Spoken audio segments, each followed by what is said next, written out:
up, guys? So I've got an exciting 3 weeks ahead of me because I've been accredited to attend both the Venice Film Festival and the Toronto International Film Festival.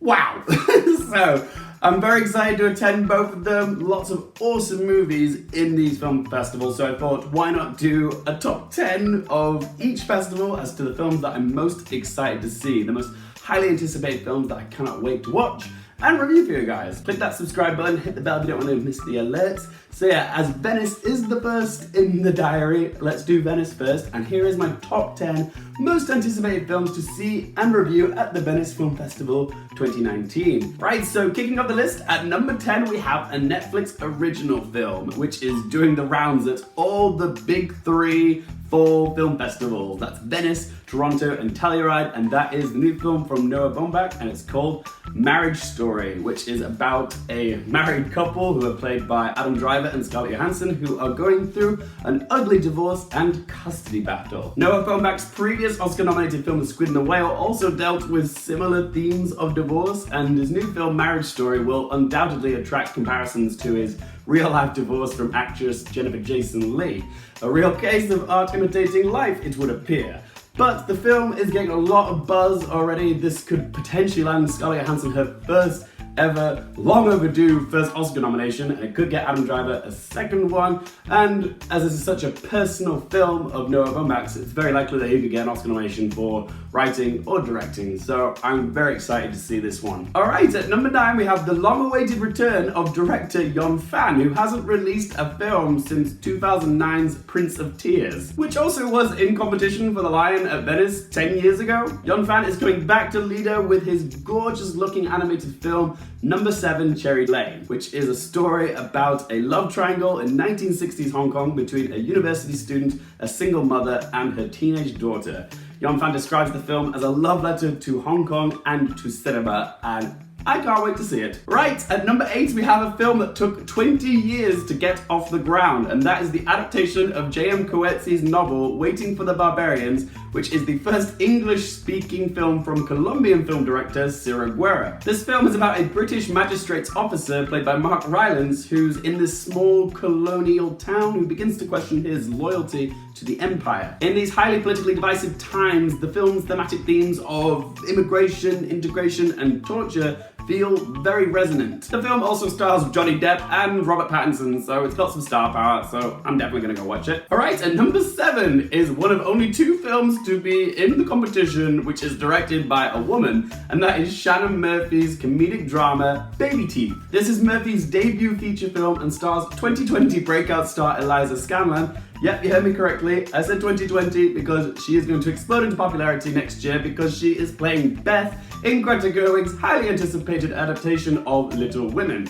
Oh yes. Scanlan plays teenager Mila, who after becoming seriously ill finds a new lease on life when she falls in love with a drug dealer. The screenplay has been adapted from Rita Cowner-Jay's stage play and looks at what it means to be alive. It also stars Ben Mendelsohn and Essie Davis, and this could be the bittersweet comedy drama that touches the hearts of everybody at the festival. Let's check it out. Right, moving on to number 6, and we have another Netflix film, but this one is screening out of competition, and that is David Michôd's new Shakespeare adaptation, The King. The film stars Timothée Chalamet as a young King Henry V, who reluctantly becomes king after his father suddenly passes away. Once in power, he must navigate the world of politics, internal palace disputes, and also the war against France, which he inherited. None of this is anything that he wanted. I'm a big fan of Timothée Chalamet, so I'm especially excited to see this one. The film also stars Robert Pattinson, Ben Mendelsohn, Dean Charles Chapman, Lily Rose Depp, and Joel Edgerton. So yeah, a lot to be excited about. Let's hope this medieval meddling drama works. Right, so at number 5, we have another film that continues Venice's love of the space drama, because they previously had Gravity and First Man, and now they've got Ad Astra, which is the new film from James Gray and stars Brad Pitt as astronaut Roy McBride, who travels to the vast regions of the solar system to find his long-lost father, who's played by Tommy Lee Jones. As soon as I saw the trailer for Ad Astra, I was sold. This film looks divine. The premise is compelling, it's got a mystery element to it, it looks like there's some action in it. There's a rich roster of A-list talent joining Brad Pitt and Tommy Lee Jones. You've got Ruth Negga, you got Don Sutherland and Liv Tyler. And let's not forget that cinematography from Hoyt van Hoytma. My God, does that look stunning. Yes, I might be a little bit excited for this one. Right, next at number 4 we have a controversial pick, but one that I'm still keen to see, and that's the new film from Roman Polanski, An Officer and a Spy. Polanski has been at the center of a swirling vortex of controversy lately. He was expelled from the Academy because of his previous sexual misconduct, and the fact that there's only 2 female directors in the competition at Venice this year, some aren't happy that someone that's been convicted of paedophilia is welcome at such a prestigious festival. But Venice is a bit more liberal and has that whole separate the art from the artist mantra, which has worked for Polanski's favour because he did make it into the cut. And his new film, An Officer and a Spy, which details France's notorious Dreyfus affair starring Jean Dujardin, does seem quite engaging. It will definitely be a film that is much discussed in Lido, for better or for worse, so let's wait and see. J'accuse! Right, at number 3 on the list we have the opening film of this year's Venice Film Festival, and that is Hirokazu Koreeda's first non-Japanese speaking film,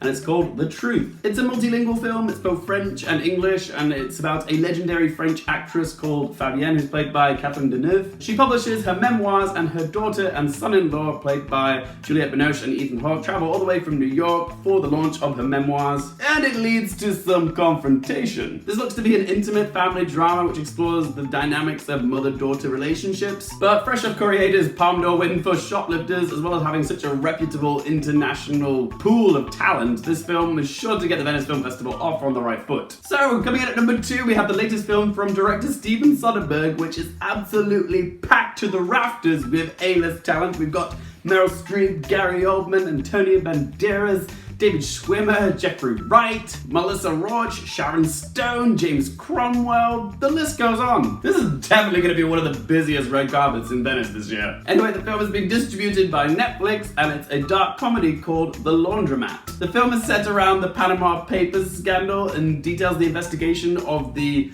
offshore tax avoidance scheme by the Panama City law firm. I will be very surprised if Netflix does not push for a cinematic release for this film because it's got the star power and it's total Oscar bait. So before we get to number 1, here are a few honorable mentions because this is just a top 10. I can only pick 10 movies to talk about, but there are a few more that I'm excited to see and we'll probably review on the channel. They include the spy thriller starring Penelope Cruz called Wasp Network, which is directed by Olivier Assayas, Atom Egoyan's drama Guest of Honor, Benedict Andrews' thriller Seberg, which is all about actress Jean Seberg, who's played by Kristen Stewart, Haifa Al-Mansouri's The Perfect Candidate, which is the only other film to be directed by a woman in the competition, and the closing film of the festival, which I'll sadly miss because I'll be on my way to Toronto at that point, and that is The Burnt Orange Heresy by director Giuseppe Capotondi, and that stars Mick Jagger, Elizabeth Debicki, and Donald Sutherland. So yeah, right, the last film that I'm excited to see at the 2019 Venice Film Festival is the highly anticipated anti-hero film directed by Todd Phillips and starring Joaquin Phoenix as the